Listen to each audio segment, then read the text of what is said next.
Okie dokie. So you can all lie down, and I want you to lie with your knees bent rather than legs long.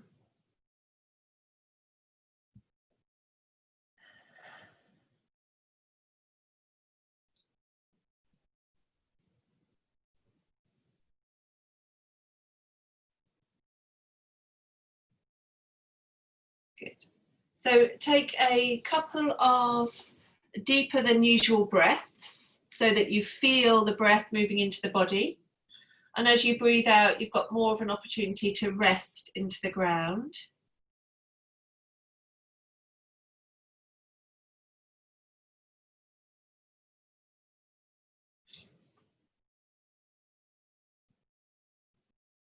So do that a few times. Feeling the ribs, maybe the belly, maybe the back move as you breathe.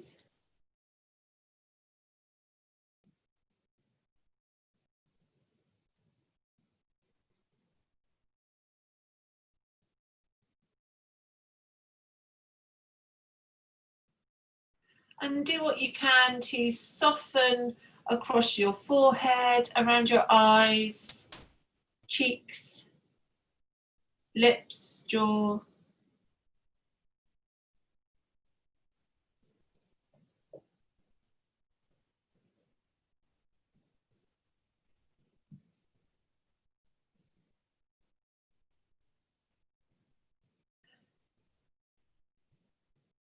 And notice where you meet the floor with the back of your body, including your feet.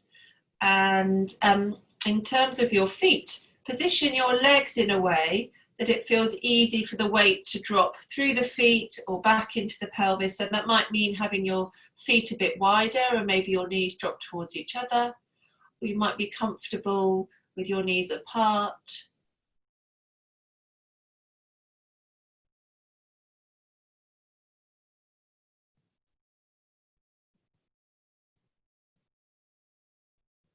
And then sense the movement of your easy breath now. So you're not trying to breathe in any particular way, you're just breathing.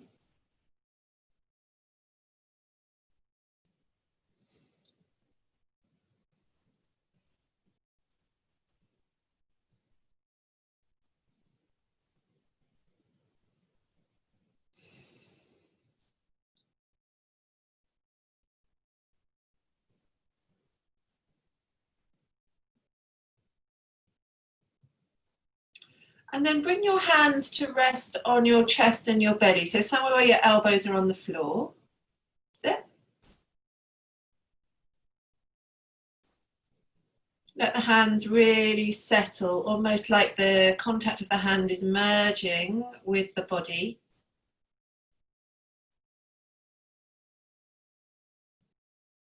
It's quite interesting doing this hand on chest and belly, or two hands anywhere on the body. It was a practice in a neuro movement weekend that I did, where we placed two hands on the body. I think it was one on the chest and one on the, maybe it was one chest and one on the belly. Anyway, and when you first put the hands there, it's clear, isn't it? You've got two separate hands, but then over time, it sort of merges into a feeling of it's of one hand, or it's more difficult to differentiate between the two hands. So you could just see if that's happened for you. Sometimes it takes a bit longer.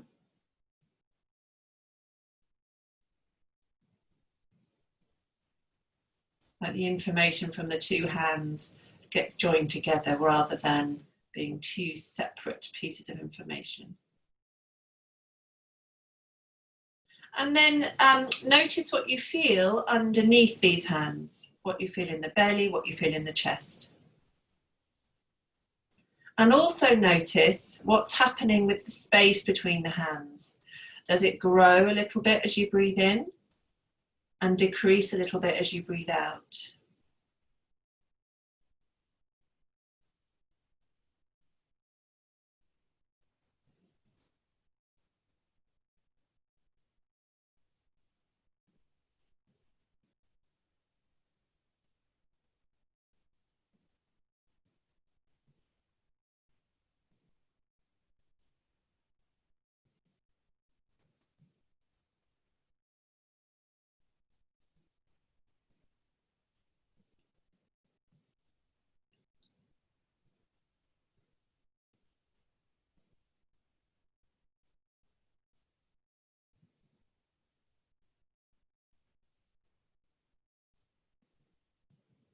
Good, so one hand is above the other, one's on the ribs and one's on the belly. And then bring your attention into one foot. So if you've got your knees resting in towards each other now, bring your feet more hip width apart and your knees hip width apart. And in a very small, slow way, just rock one knee from side to side, feeling what that's like in the hip joint and also sensing the contact of the foot on the floor. So at some point along this journey, you'll rest more into the little toe side of the foot, and then you'll rest more into the big toe side, might just be slightly. And at some point you'll be resting quite evenly through the foot. So you're making this smaller now and sensing for that place where you feel like the weight is resting evenly through the foot, and then resting your foot and leg there. And then do the same with the other side, sensing this movement in the hip joint, the shifting of weight across the foot.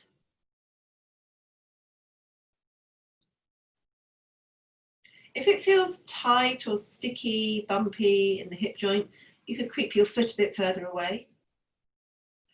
And then again, settle that foot where it feels like the weight is evenly spread between the two edges, the inner and the outer edge, but also through the curve at the back of the heel, the pad of the heel.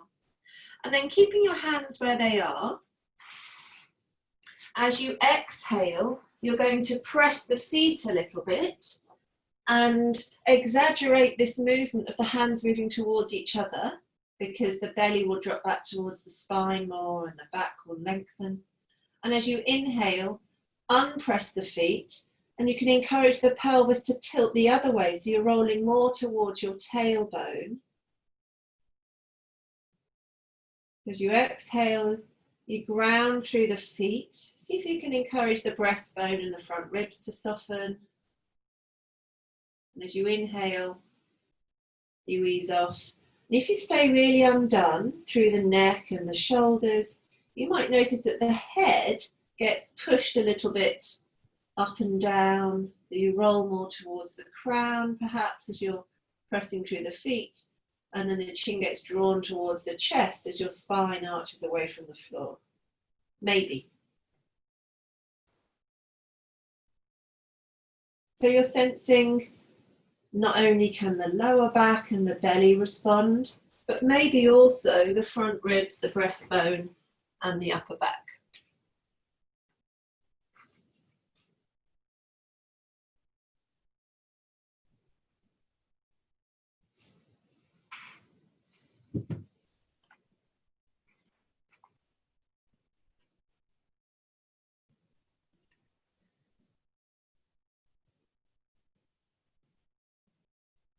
So make this as big as you can. So really exaggerate this movement. So you really press through the feet to allow the lower back to come very flat against the floor or much closer to the floor, but you keep your pelvis on the ground. Even though you're tilting the pelvis as if the pelvis was a bowl, you're tipping the bowl towards your face. And then as you inhale, you tip the bowl as far as you can the other way, really arching the back off the floor. And take bigger breaths as you do this as well. So bigger movement of the pelvis and the spine, bigger movement of the ribs and the belly as you breathe. A few times in a big exaggerated way.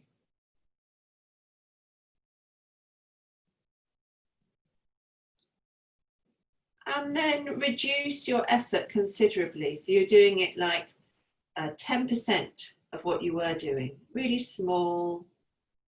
I might not even be able to notice watching you on screen.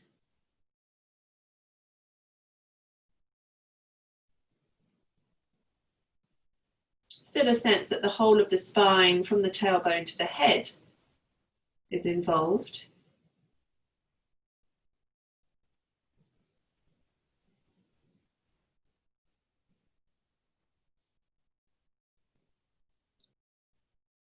Great.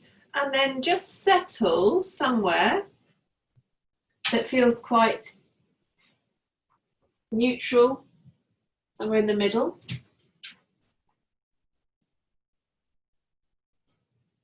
Good. And then fold your legs in Place left hand on left knee, right hand on the right knee.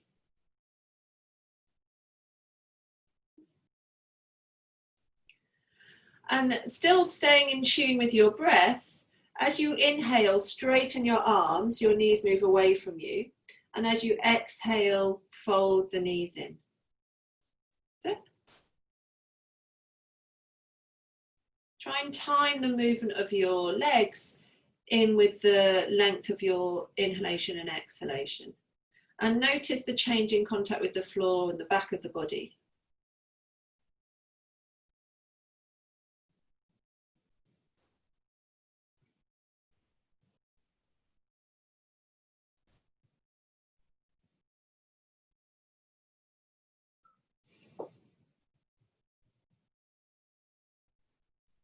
Good. And then drop your feet to the floor. Bring your arms up towards the ceiling.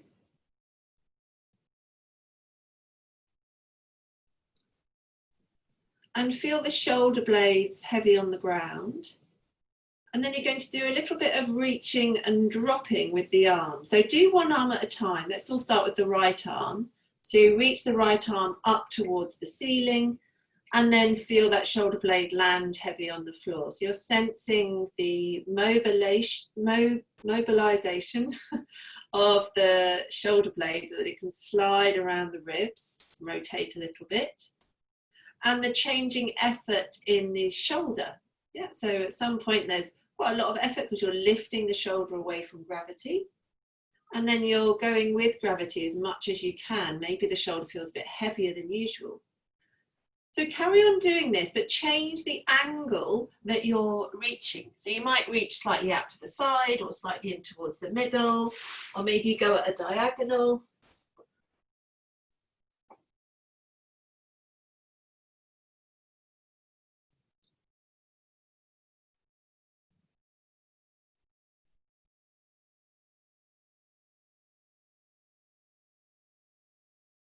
And you'll probably find there's some positions where it feels easy to rest the shoulder, and some that feels like you haven't got so much contact.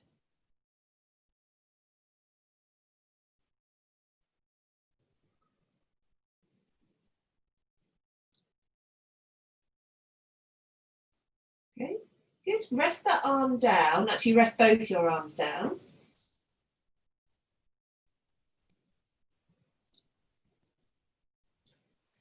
And then reach the left arm up and do the same thing. So first of all, you're reaching and dropping straight up towards the ceiling, and then feeling that shoulder blade land heavy on the ground. See how much you can rest through the shoulder. Keep breathing. Keep the distance between the earlobe and the shoulder the same. And then you can change the direction that you're reaching in. Reach more towards the middle, and then more towards the corner of the ceiling maybe.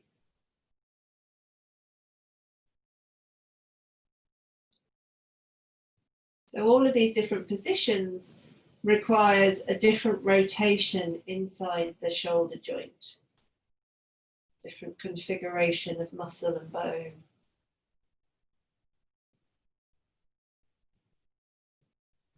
Good. And then come back to reaching more towards the middle and dropping. Keep the left arm heavy on the ground, left shoulder, then take the right arm up again, and do a little bit with both arms, reaching and dropping towards the ceiling, feeling the changing shape of the upper back. Maybe the breastbone drops as the upper back broadens.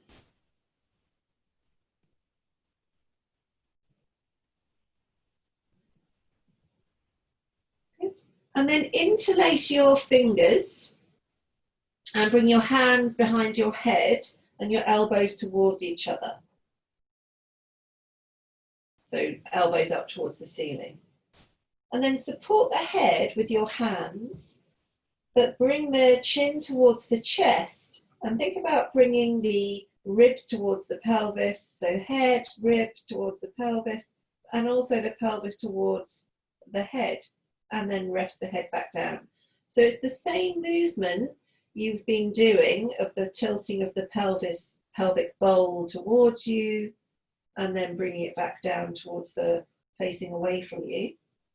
But this time, rather than using your feet, if possible, you'll be using the flexor muscles in the front of the body.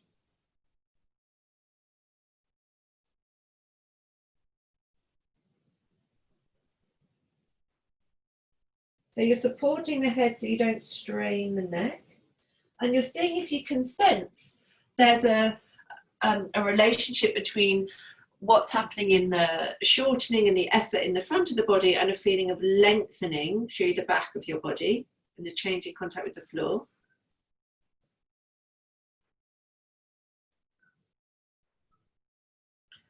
Good, just rest your head for a moment. You can keep the hands where they are or take them away.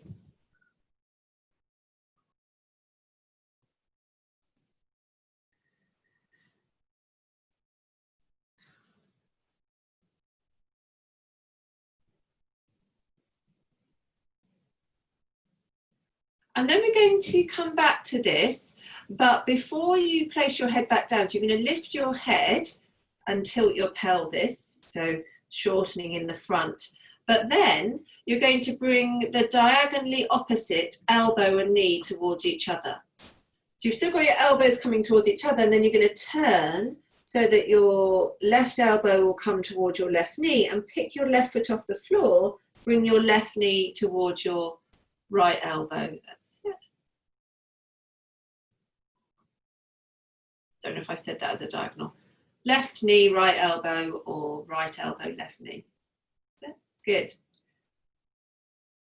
So, you know, try not to see this as a core exercise, which can be, you know, quite exciting. See if you can do it as a sensory exercise. So you're sensing what's different when I add the rotation from when I just do the lateral flex.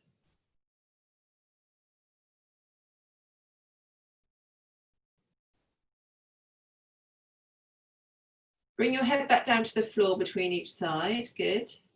Because then you feel the switching off of muscles, and then you might feel the switching on when you come to do the other side. Is it easier on one side than the other? It's another thing to notice. Great. Okay. Stop and rest when you need to, which might be now, but you might want to carry on for a little bit.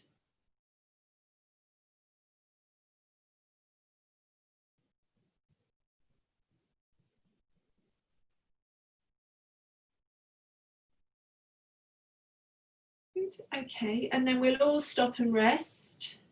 Remove our hands from our heads, let the arms rest by our sides. And I want you to lengthen out your left leg, but keep your right knee bent. That's it. And similar to how we did at the beginning, just for in a very small way, slow, rock that right knee a little bit from left to right.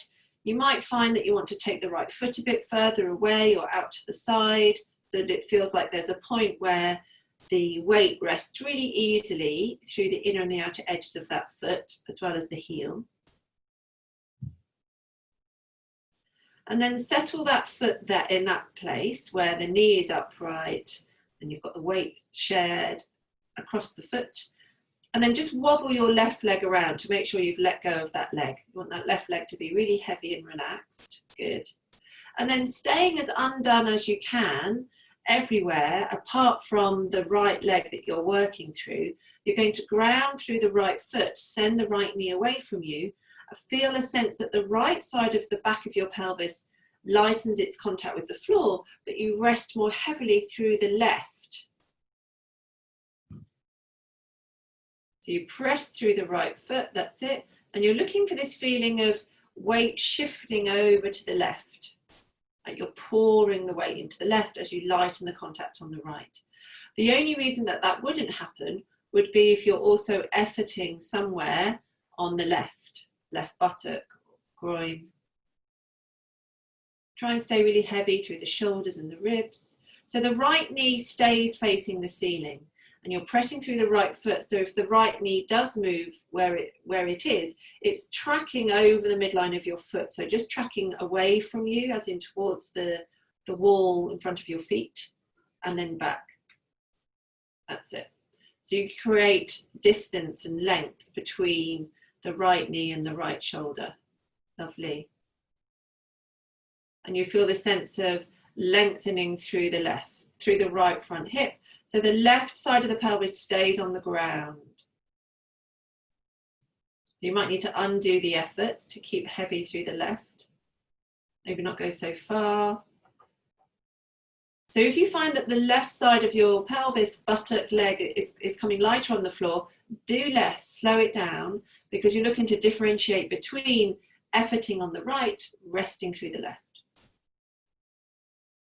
Good. Okay, stop that for a moment. Lengthen your right leg out and just notice how that feels. Does it feel like one leg is slightly longer? Because you've been doing some lengthening across the front hip, you might feel like there's a little bit more length in the whole of the right leg. Why not?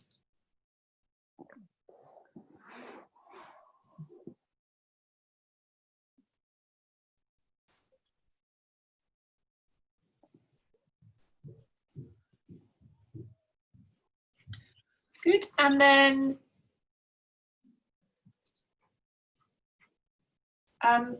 fold in your left leg, keep the right leg long. Just wobble your right leg around to make sure you have let that go.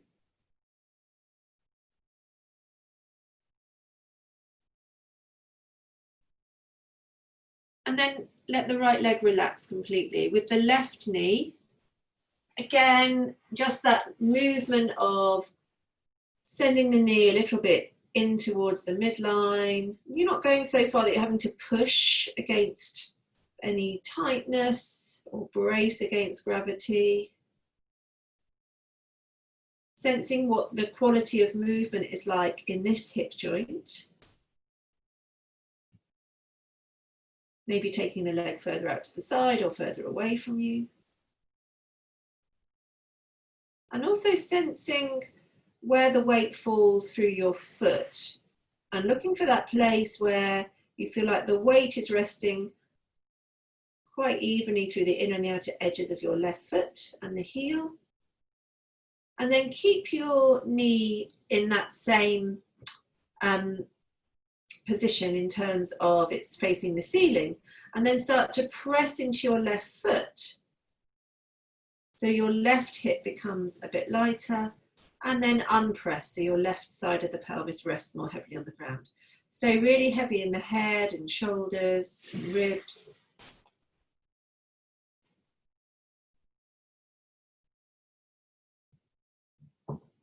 Keep breathing. See if you can feel this growing length from the left knee all the way through the thigh and the front hip, maybe up towards the shoulder.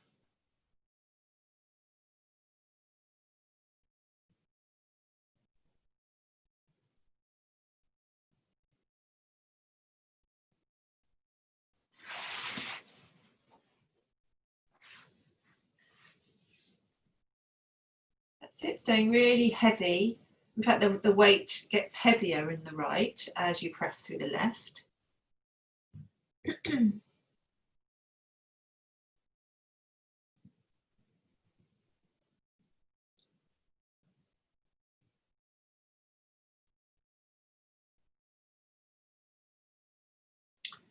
Great. And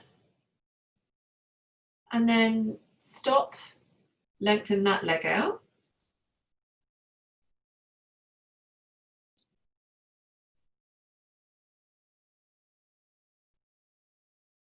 And now for the next thing we're going to do, there's various options with your legs. So we'll start with them long and see how you go. So bring your arms up towards the ceiling again.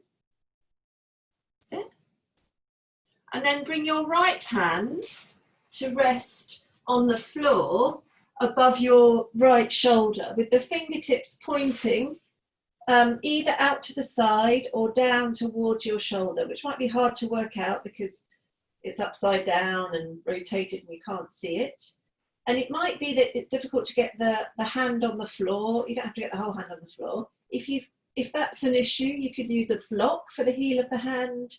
Another thing you could do is put your hand on some furniture, a wall or a sofa that isn't going to move, so you've got something to press into. And then with your free hand, which hand did I say to lift? Right, yeah. So with your left hand, you're going to bring your left hand onto the right elbow and just circle the elbow, draw circles. Imagine you've got a big pen attached to the end of your elbow and you're drawing a big circle on the ceiling. Okay. Change the direction of your circle.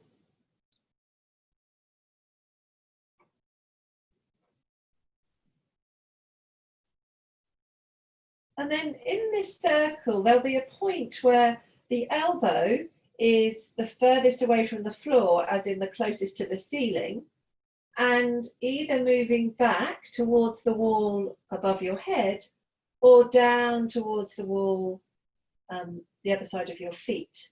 And that's what I want you to find now, that movement. So the elbow stays perpendicular to the floor, but it's moving away from you towards the wall above your head, not the ceiling, the wall, so back, and then back to where you started again. And you can use your left hand to help, or you might be able to take the left hand away and keep the elbow close, the upper arm rather, close in towards the face. And what you're looking for is this feeling of, a bit like you were doing with the foot and the pelvis, as you press into the right hand, the right shoulder becomes lighter on the floor.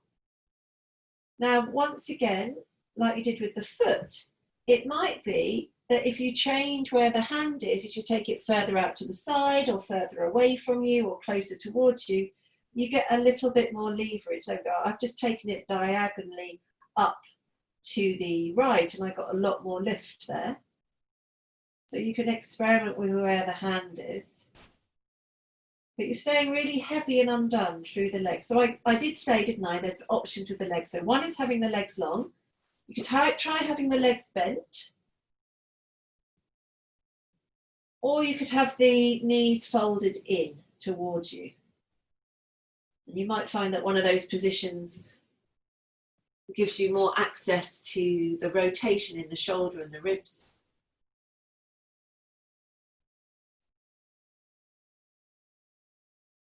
Okay, good. Stop that. We're going to come back to this in a moment.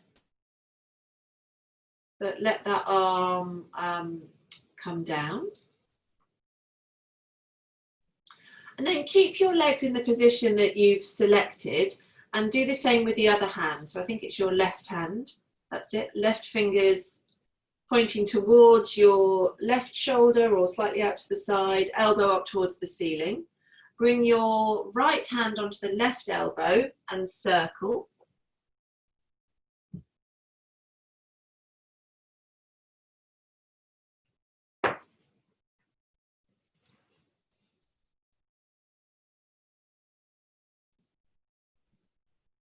Change direction of your circles.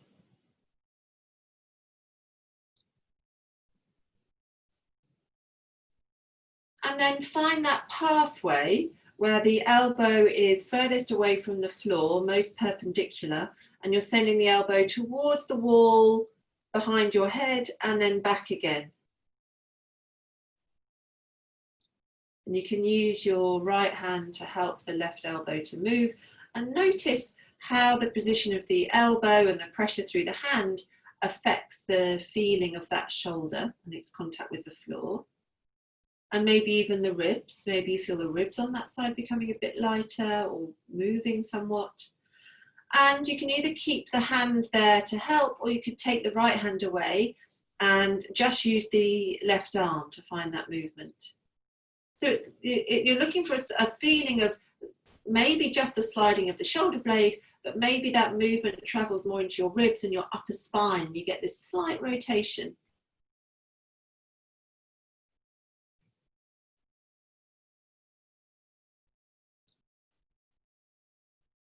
Okay. Great. As I said, we'll come back to this in a moment. So just stop for a moment, take that hand away. Come back to the first side. So you've got your right hand on the floor above your shoulder, but also bend your right knee. So you've got your right foot on the floor.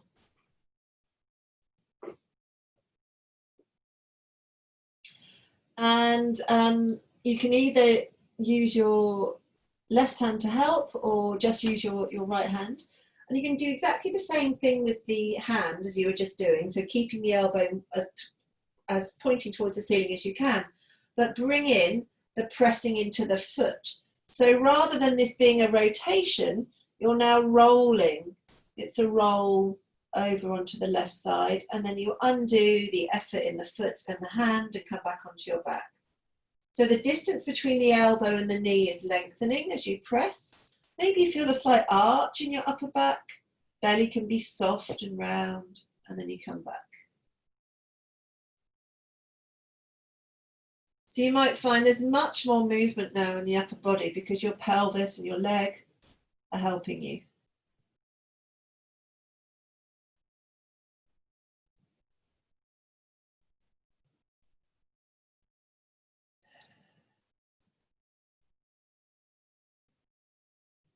Once more, and then stop. Lengthen the leg out, bring the arm down.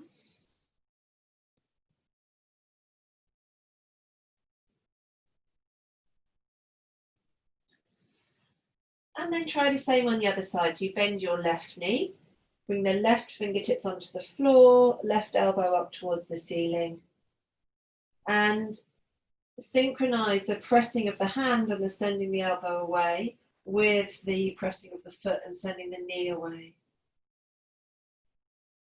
So I say keep the knee and the elbow up towards the ceiling. It might be, depending on how far you roll, that knee does start to roll in towards the other leg. That's fine if that happens. But don't let it,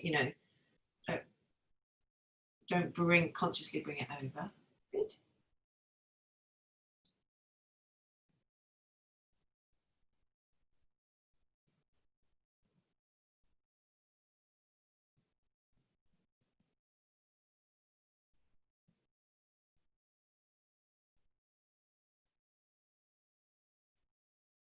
Great. Stop that.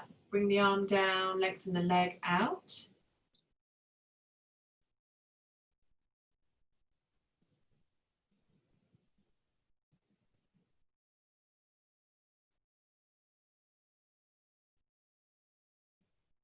And then come back to bringing the hands above the shoulders again. And see if you can bring both hands there.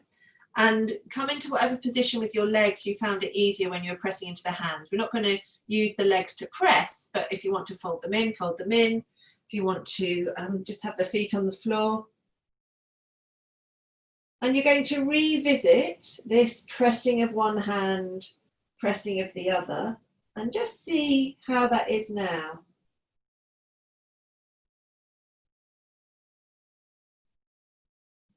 Might not be a huge movement. Remember, you might want to change, try a different position of the hands, different position of the legs.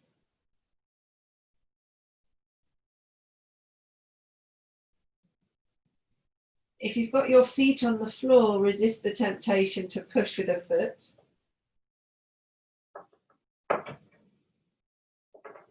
Keep breathing.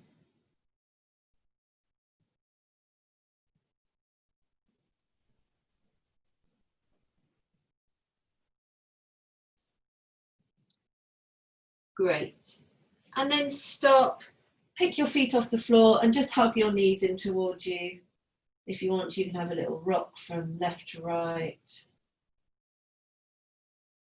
Feeling the contours of your back from left to right.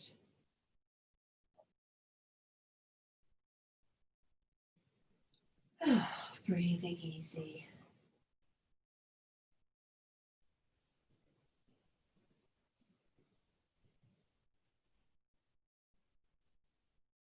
Good. And then you can either use this movement to come onto your side, or you can place your feet down, come onto your side. And then you're going to roll all the way over onto all fours.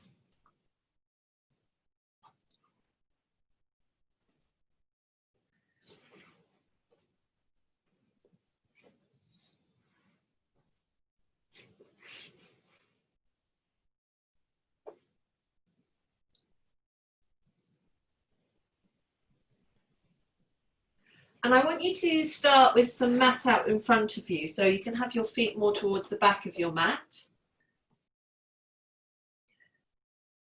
And look directly down at the mat, so not down as in back towards your legs, and definitely not forwards. Okay, so down at the mat, maybe between your hands or maybe just in front of your fingers. And then keep your gaze at the same point. This is the same movement as you were doing on your back when you were reaching and unreaching. Really exploring the different supports available for you through your shoulders and how that affects the shape of your back ribs and your upper back. Try and keep your elbows straight. You press into the floor, shoulder blades broaden, upper back broadens, and then you unpress and you start to drop or hang between the shoulders. The upper back and the breastbone drop towards the floor.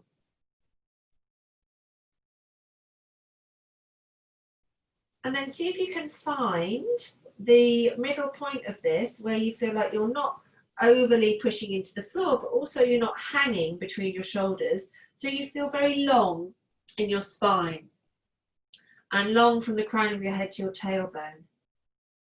Yeah, so the back and the front of your neck feel long. There may be some support in your belly required, but not excessively, otherwise you'll start to round. Tuck your toes under. Now I want you to sense that you can keep this length the same from the crown of the head to the tailbone. So that will mean some adjustment as you take your bottom back towards your tucked under feet, toes tucked, and forwards again.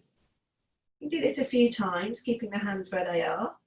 So the where you're looking will change, because if you stay looking at the mat between your hands, you'll start to shorten in the back of the neck. But I want you to stay long in the back of the neck. Do that a few times. And then next time you come forwards, walk the hands about a hand's length forwards. You might need to change where you're looking, but you still want to stay long through the back and the front of your neck. And do the same thing. Backwards and forwards a few times. Thinking about folding through the base of your big toes. And then you walk the hands forwards again. Think about finding that length through the whole back from the crown to the tail.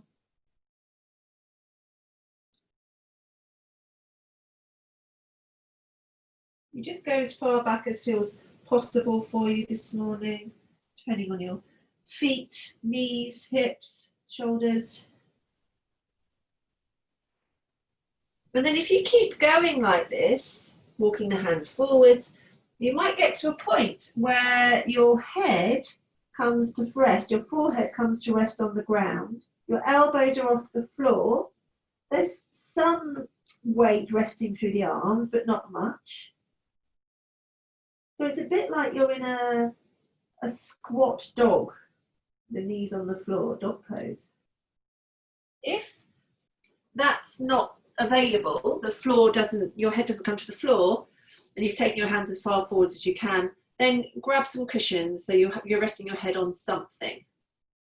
But you're in this much, you feel like there's a real sense of lengthening from the hand through the shoulder down into that side of the pelvis. And you're going to stay there for a few breaths. So find somewhere where you can rest the head, either on the floor or on blocks or cushions. Elbows are off the floor. And breathe. Toes tucked under.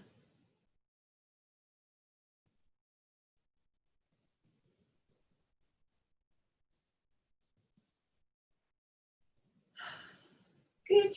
And then come into a softer child, but actually take your knees slightly apart and keep your arms forwards. So you untuck your toes, the bottom comes back toward your heels, but your knees apart. So rather than being rounded in the child pose, which we often are, we're flatter through the back. We've got the knees apart, so there's space for the belly to drop towards the floor. And the other thing you might notice is often in child pose, I talk about sending the breath into the back ribs. In this position, your belly and your front chest is much more available than when you've got your knees together. You might feel the breath in the front of the body now. The elbows can rest on the ground. You can reduce the length in the arms a bit so your shoulders aren't under so much strain.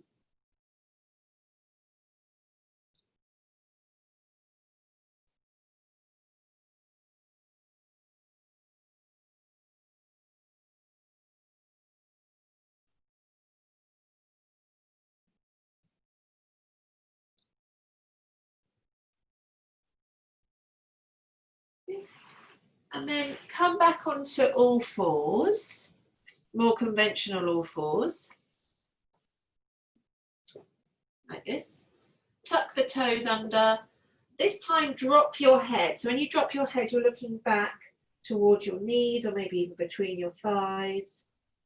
And keeping your head dropped, just notice there's various efforts you can still exert through the arms and the shoulders. Yeah, you can push the floor away, you can unpush, but you don't change where you're looking. And then find that medium support. So your head's hanging, but you're not pressing yourself away from the floor. And then take your bottom back towards your heels.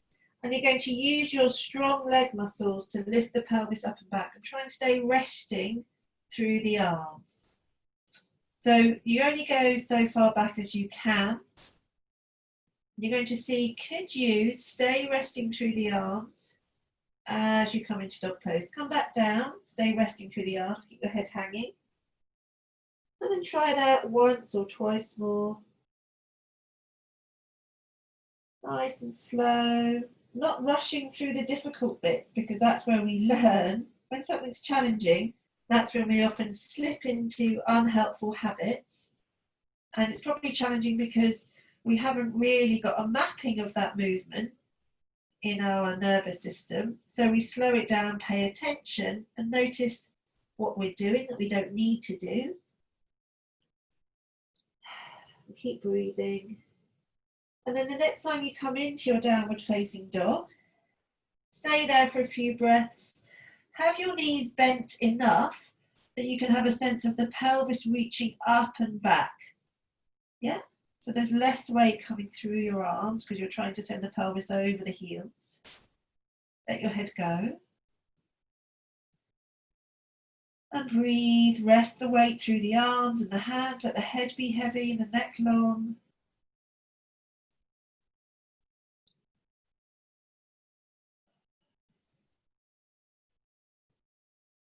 Stay in your dog pose. I'm just going to come and have a look at you.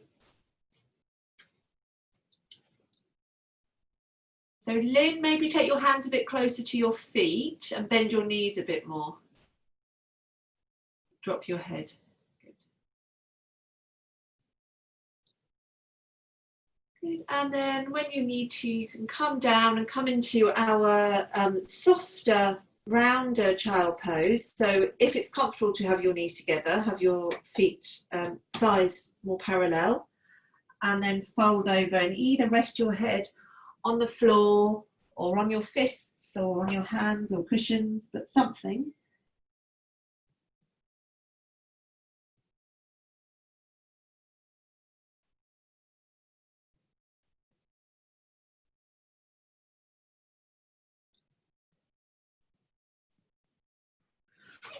And send the breath into the lower back.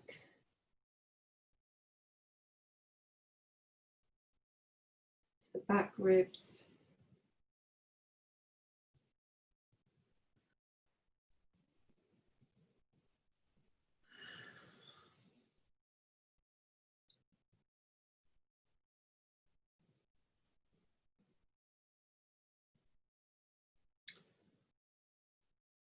Good. Bring yourself up, and then I want you to bring your left foot forwards.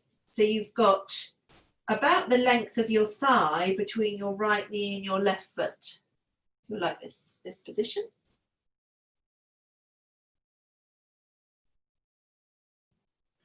And then fold over your front leg. Let your head drop. It might be the floor's too far away and you might want some books or blocks to rest your hands onto if it feels too much for the hip or the thigh to fold forwards, okay? So you're feeling this roundness from the crown to the tail. Your left knee is above its own heel. And then keep your head heavy, but bring your hands onto your thigh and push yourself away so that you come to be above your right knee. Your pelvis is unraveled so it's above your right knee. And then lift your head to look forwards. Think about your lower back being long and you'll feel probably a lengthening. If you keep the lower back long and a sense of weight through your sitting bones, you'll feel a lengthening through the front right side here. So this might be enough for you. It might be quite tight there. You can keep the arms where they are, or you could see how it is for you. You might want them for support, you see, with furniture or the floor. You can see how it is to take them out to the sides and then up towards the ceiling, but having the arms with enough distance that you can feel the shoulders dropping rather than gripping. You might have the elbows straight or slightly soft. So again, this might be enough. If you feel like you could go a little bit more, you could lengthen a bit more there. You could think about sending the pelvis forwards. And if you think about the pelvis moving directly forwards, not tilting, not tilting as it moves forwards, but just moving, keeping the top of the pelvis at the same distance from the floor, then you'll have to lengthen it in the lower back and here, and deepen in the upper back. And if you're deepening the upper back, you can lift your gaze. So you can start to look up the wall in front of you a little bit. Breathing.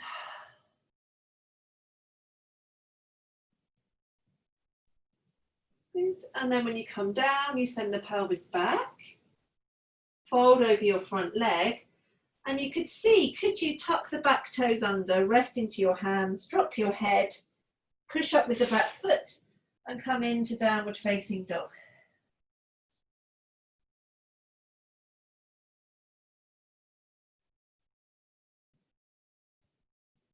Good. And then from your dog pose, you could either swing your left foot forwards or come back down onto your knees and then bring your left foot forwards. But you're going to bring your left foot, sorry, right foot, isn't it? We did the left foot last time. Right foot underneath the right knee.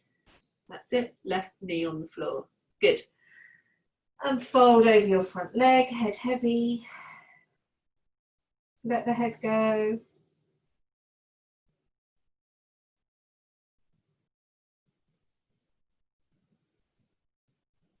Good. Keep your head hanging as you unravel at the front hip. Bring your hands onto your thigh. And then the last thing you do is lift your gaze, lift your head to look forwards. So you're unraveling at the front hip, that's it. Great, so this side might feel quite different from the other side. You might want to stay here, you might want to come back down a bit or get something for your hands. You may want to, or feel like it's okay for you to lift your arms without the shoulders gripping. So make sure at this point that your front foot isn't further behind than your front knee. So your front foot is underneath your front knee. That's it. So again, this might be quite strong. I can definitely feel a big lengthening going on here. If you want to, you could think about just shunting, if you like. I won't say shunt because there's no rotation going on with the pelvis. The pelvis forwards, keeping the sit bones facing down. And as you do that, if the sit bones stay facing the floor, you stay long in the lower back, you could lift your gaze, so the front knee would bend a bit more, and your arms, shoulders, head, neck, upper back, chest, all turn a little bit towards the ceiling, towards, not to it, but towards. Keep breathing. Even though you've got your arms up, can you still have a sense that the shoulder blades are gliding down your back?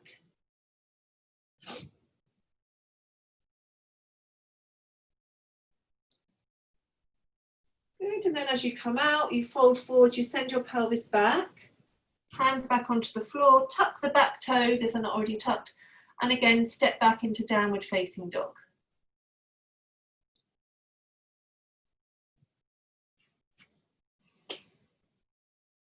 Good, nice to see you adjusting your hands to make dog pose more comfortable.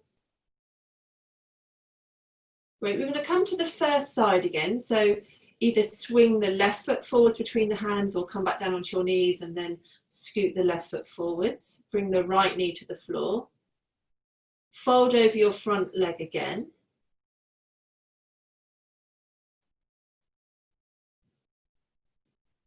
Okay. And then we're going to lift our gaze. Got the left foot forwards, haven't we? We're going to lift our gaze, so rather than looking back, we're looking down at the floor in front of our left foot.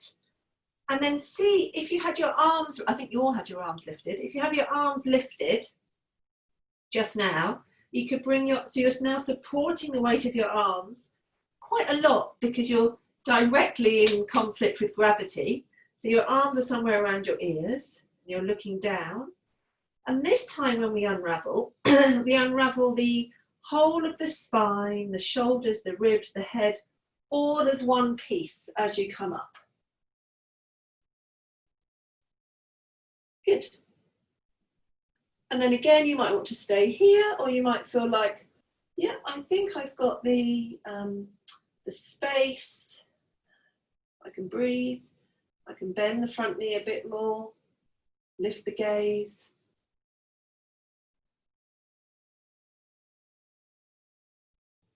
Deepening the upper back. Reach with the fingers up and back. Lovely.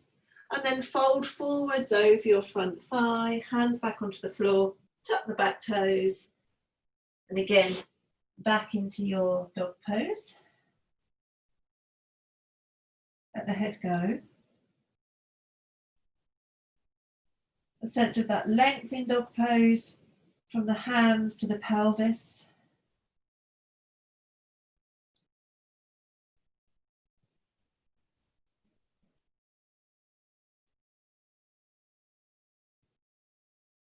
Good.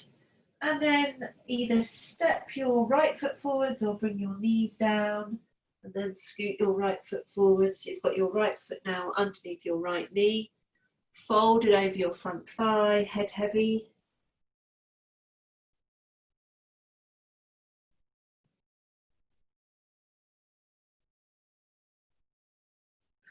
What's the quality like in your right front hip? Could you have a sense of more depth there? Maybe the answer is no, you might need to come up a little bit. So ungripping. And then bring your arms so they're level with your ears, lift your head so you're looking directly down somewhere in front of your toes. And then perhaps on an exhalation, unravel everything as one to come to your upright. Once you come upright, you can keep the arms up, but have a sense that the shoulders are dropping down your back.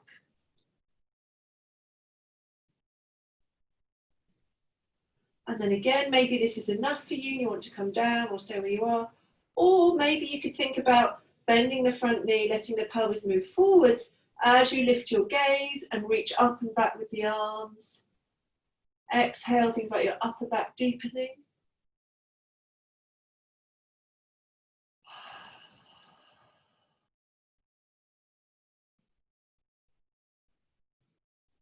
Good, and when you come down, again come down as one piece, send the pelvis back, hands back onto the floor, and then once again, back into downward facing dog. Breathing easy, resting through the arms.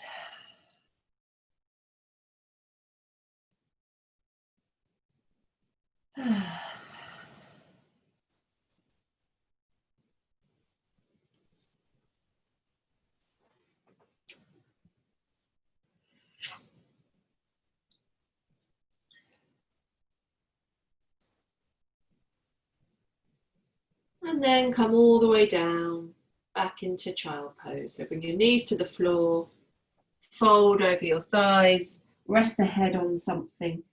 If you feel like a round child pose isn't that restful for you, you could of course take the knees apart and have a straighter spine, straighter back in your child pose.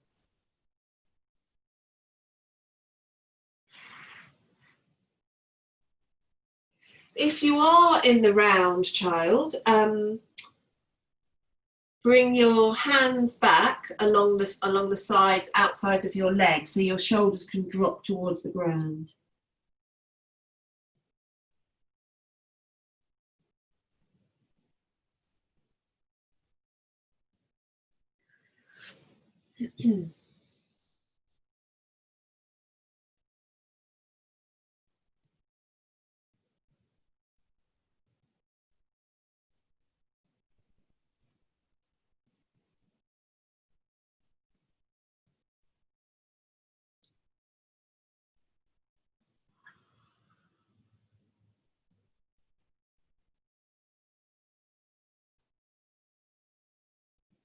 Great. Bring yourselves up and come to this side sitting arrangement that we did for those that were here last week. Yeah, so you're resting into your right arm. You've got your legs over to the left. And you'll sense, well, you will sense in a moment, that if you press through that hand, you become more upright, alert, what's going on. And then if you unpress, you sort of hang off that shoulder a bit more. You might feel like you want to take the hand a bit further away. Yeah. So as with all positions where we've got the hands on the floor, we can alter the support through that arm. Okay. And then bring your hand, your free hand, onto the top of your head, the crown of your head. And this time, as you push into that hand and become more upright, rather than the crown of the head moving towards the ceiling, tilt the head so the crown of the head comes towards the wall. Yeah, so the, which direction are we going into? The right. And you'll be shortening on the right side, lengthening on the left. And then as you unpress through the hand and hang off that shoulder, go the opposite way. So the left elbow and the left side of the pelvis come towards each other. Can you feel that? That there's a lengthening down one side as you press and a lengthening down the other side as you unpress.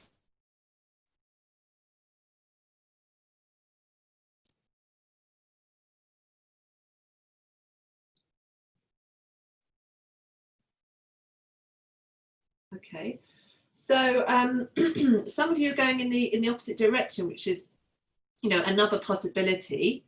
But let's just visit that again. So you push through the hand that you're resting into, push the floor away with that hand, and then bring your ear towards the shoulder of that hand. And keep pushing through the hand. Keep pushing through the right hand. Right arm is straight. Good. And then you ease off that pressure. Bring the left elbow towards the thigh and you start to just drop, hang off the right shoulder. That's it. Good, great. So the pelvis moves a little bit, lovely. Okay, let that go and bring your hands now back behind you. So you're resting back onto your hands. And then with your top leg, which I think is your left leg, you're going to just trace around the outline of your lower leg with the foot. So you can be as close to the leg as is comfortable. You might be a bit further away, that's okay. If you can be close to the leg, be close. Tracing the outline of the lower leg with the top foot. And then come to a place where you could stand that top foot on the floor. Now it might be across the thigh, the other side of the thigh. It might be more in front of the knee, or it might be in front of the shin if it's difficult to place the foot on the ground any further round, okay?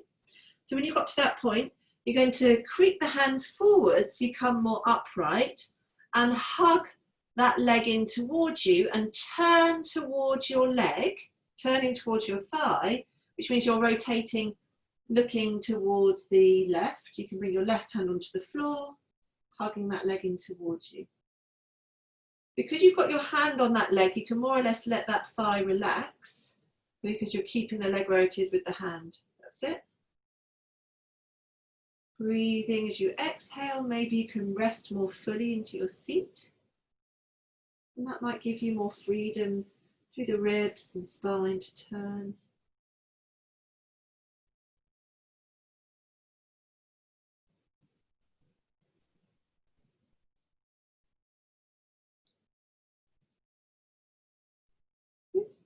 Come back to the middle. Keep your legs where they are for now. So again, various options here. You could either keep this foot crossed over the lower leg, but then maybe cross it further and think about bringing the knees one on top of the other. So towards this, which is quite a big movement with the hips, as you might realise. Or you keep the lower leg where it is and you just lengthen out the top leg. Yeah, and you want to bring that foot so you can settle more comfortably. Good. Either way, and if you're doing that, that's it. So Ken, you might want to pop a block underneath you, otherwise you'll be pulled backwards or cushion. Either way, we're going to now roll forwards a little bit. So chin drops towards the chest, folding over your legs, breathing.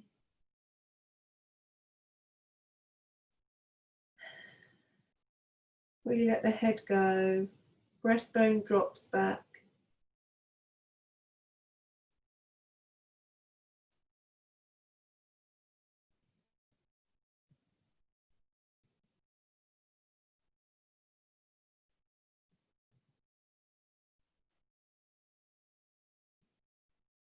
Good. Walking your hands back. Come back to rest on your hands as you untuck the top leg, and then you can walk your feet around or swing them around to the other side, and now you're resting into your left hand. Okay, really good. And then again, just explore the various support you can find through your left arm and shoulder.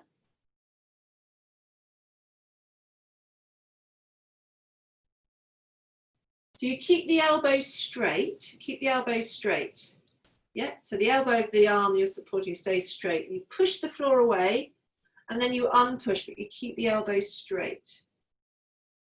So it's not about lowering towards the floor and coming away. Well, you are doing that, but not by bending the elbow. So you keep the arm the same length. You push the floor and then you unpush. That's it. Good. Bring your free hand, your right hand, onto the crown of your head, and the same thing. So as you press the hand into the floor, that's it. You bring the left ear towards the left shoulder as you're pushing the floor away with the hand. And then you unpush, you start to hang off that shoulder, and the right elbow and the right side of the pelvis come towards each other. Good. Do that a few times, breathing into the long sides of your body.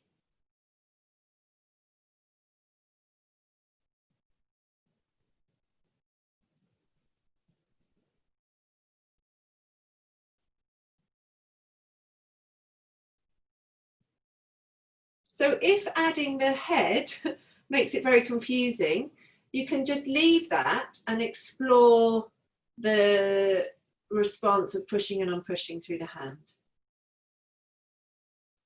Anyway, we're going to leave that all together now and come to rest further back. Pick up your top foot, your right foot, and again start to trace the outline of your lower leg with your toes or with the sole of the foot. Just as far as you can. And then bring that foot to standing. So it might be in front of the shin, it might be in front of the knee, it might be over the thigh. And then walk yourself forwards. So again, if you feel like it's difficult not to support yourself on your hands, lift your bottom up onto a block or a cushion, and then hug your left thigh in towards you. That's it. And if you need your right hand behind you to support, you can do that. And as you exhale, start to turn more towards your top thigh. You can let that leg go because you're supporting it with your arm.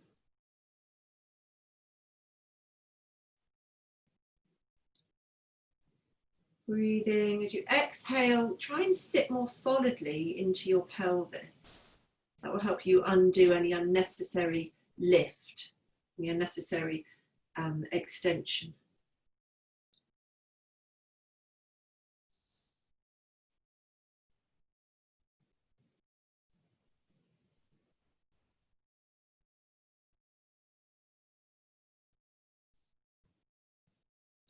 Good. And then turn back towards the middle.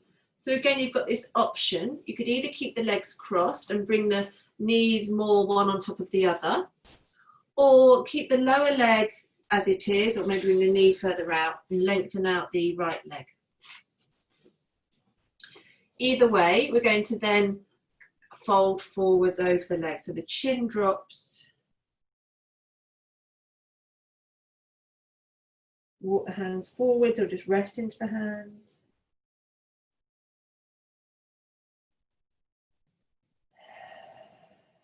Breathing down the whole length of your spine, buttocks, hips.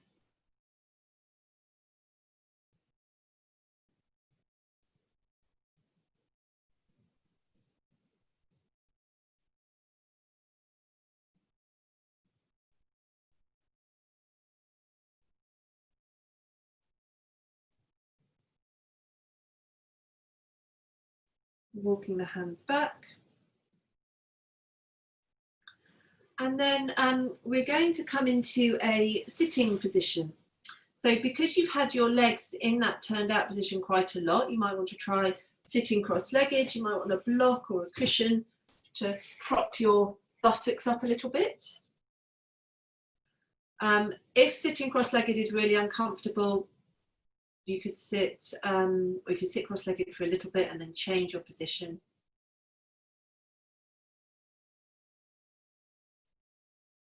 Just rest your hands somewhere that's easy for your shoulders. Lap.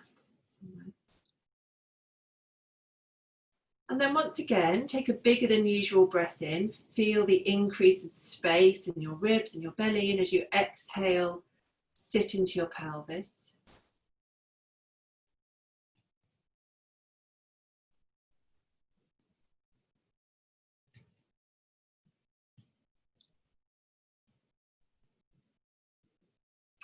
And as some of you may know, the first few months of lockdown, I was doing a daily 5 minutes guided breathing live on Facebook, and I haven't been doing it for the last month, and I've really missed it because it made me do the practice. So I'm trying to bring back in my daily practice, even if I'm not doing a Facebook Live. So I'm going to do it with you. We're going to do square breathing, which I think you've all done with me before. So in square breathing, we break the breath down into 4 parts. The inhalation, and then we pause at the top of the inhalation. We exhale, and then we pause at the end of the exhalation. And it's called square breathing because all those parts of the breath, we make the same length. So I'll do it counting to 4, but that might be too long or even too short for you. So if it's not too confusing and you want to go at a different pace, then please do. So soften across the forehead, around your eyes, let the shoulders rest. I'm going to do 5 square breaths. So at the end of your next exhalation, breathe into the count of 4. 2, 3, 4. Hold the breath for 4 at the top. 2, 3, 4. Exhale to the count of 4. 2, 3, 4. Pause at the end of your out breath. 2, 3, 4. Inhale. 2, 3, 4. Pause. 2, 3, 4. Exhale. 2, 3, 4. Pause. 2, 3, 4. Inhale. Pause. Exhale. Pause. Inhale. Pause. Exhale. Pause. And I'll do the last one with you so I won't speak.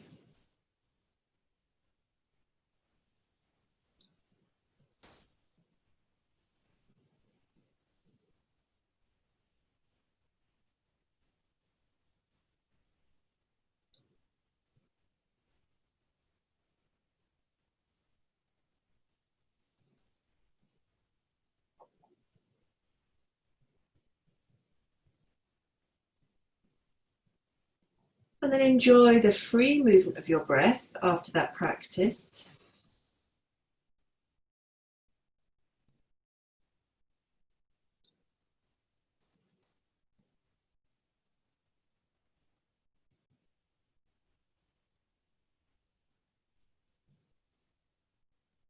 Shoulders soft.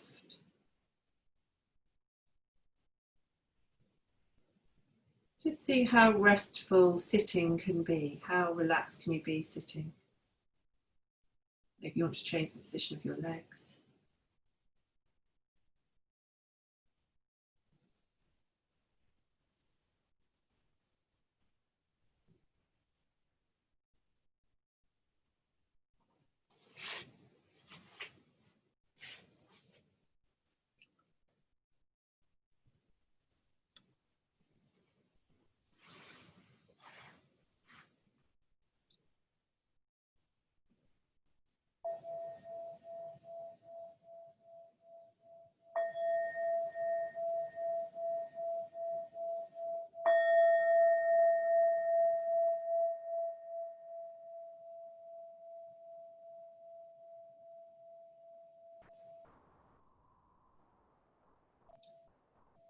So, although that's the end of my teaching, we haven't laid down, which is fine, you don't have to, but if you feel like you want to have a few minutes lying flat, you're at liberty to do what you like. It's your Saturday and your space.